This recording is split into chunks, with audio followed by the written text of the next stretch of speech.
Politics and money are on everybody's minds these days, especially when it comes to traders, money managers, and market makers. So at the CBOE's 26th Annual Risk Management Conference, it's a hot topic. Joining me now is Dr. Pippa Malmgren. She is president of Canterbury Group. She's the distinguished keynote speaker today. I have to tell you, your speech was so compelling. I thought those money managers were going to fall off their seats. They were really listening closely to what you had to say. That's very kind. Terrific speech. And one of the highlights that I enjoyed was you were talking about money finds a way. So we're seeing a lot of regulation that could come to Wall Street. They're talking about it in D.C. right now. So what do you think are some of the likely areas where traders are going to find money going forward? Well, I think this is the important thing. Money is like water, and it will find its way to profitability. There's no question about that. In terms of the regulatory environment, what I keep emphasizing to traders is the question is not what are the new rules of the game going to be. The question is what will they fail to regulate? Where will the regulators fail to provide a capital charge or require a capital charge, because that's where the money's going to go. In the same way that there was effectively no capital charge for off-balance sheet activities during the last boom, surprise, surprise, that's where all the money went. So that's what we need to anticipate in terms of the regulatory environment. More broadly, in terms of investment opportunities, I already find money is finding those returns in strange places, but if you follow the cash flow, you will get there. Even some of the assets that the Fed is auctioning off, like the old shopping centers, unencumbered by debt, those things are cash flow positive from day one. I'm hearing about rates of return on lending to manufacturers that are like 25-30%, which is a huge return. So I think there are lots of different opportunities for money to find its way to profitability. The CBOE has found great success with the VIX and volatility in the markets, of course. And you spoke about that today, which made you the perfect person to bring in, because you think there's going to be more volatility going forward. What's going to trigger all this volatility? Well, let's be a little bit careful on this subject. It's important because traders now in their minds think volatility means a massive swing. And what I'm arguing is the amplitude of volatility will be higher than it has traditionally been.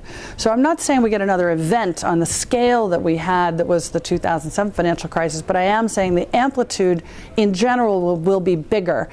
And what's really interesting is that as the markets begin to arbitrage the different policy choices made by different governments as they deal with their debt burden, so some will inflate, some will default, some will say, I just need a few more minutes, and they'll reschedule the payments, which is a kind of default.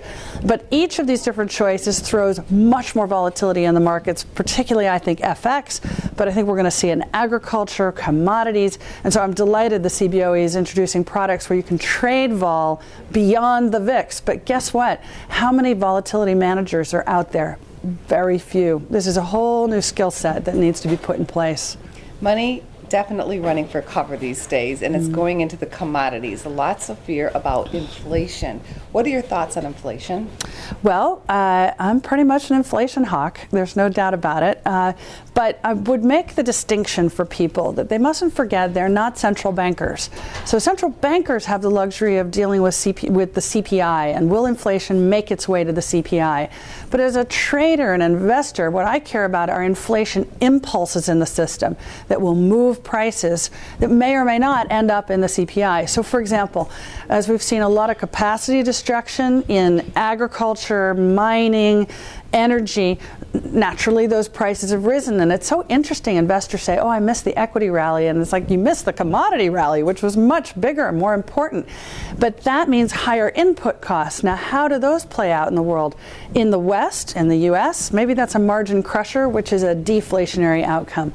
But in the emerging markets, maybe that's a bigger component of GDP, food and energy, and actually gives you an inflation outcome. So I'm interested in inflation impulses, which may or may not make their way to the official measure. And by the way, I'd be incredibly wary about what do we include in the official measure, because quite often food and energy aren't even in there.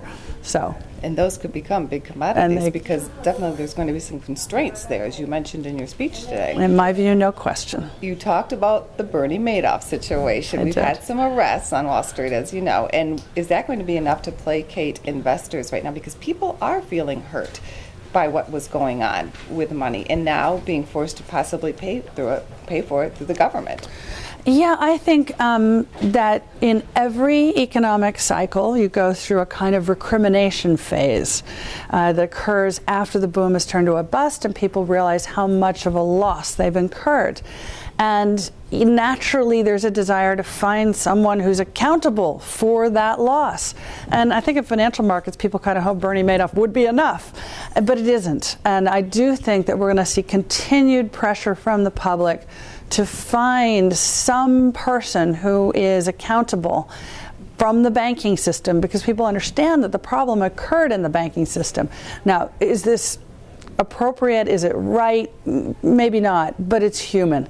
And that human response is undeniable and unavoidable in my judgment. And in the end, if you want to know what the new regulatory environment is going to look like, you have to understand it will be influenced by the number of arrests they make. And that's why the arrest of the trader at Galleon, for example, is important, because it creates an image that, okay, somehow the bad guys are being removed, and therefore it's safe to re-enter the markets. And I have to ask you about debt before you take off.